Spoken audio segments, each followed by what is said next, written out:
Welcome to my channel. Make my money grow.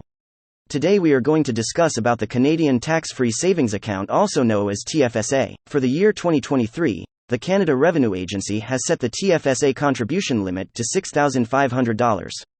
After sticking to the $6,000 limit for the last 4 years from 2019, CRA has finally increased the annual contribution limit to $6,500 in 2023.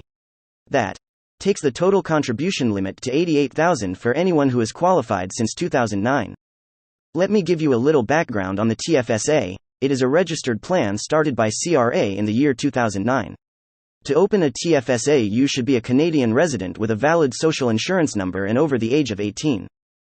The main benefit of the tax-free savings account is that any income, be it interest, dividends or capital gain that an individual earns through this type of account, is exempted from being considered income for the purpose of tax.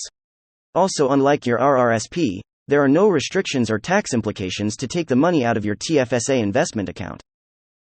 Also, let's say if you took out the $5,000 out of your TFSA in a year, that $5,000 gets added back to your contribution room in January of the following year, so that way you never lose the opportunity of maximizing the benefit of the TFSA.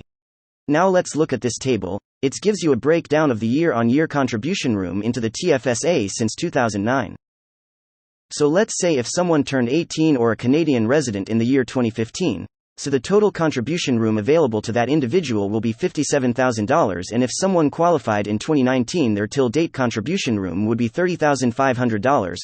Whether you are saving to buy your first home, a car or saving for a vacation, TFSA will definitely offer you a lot of flexibility.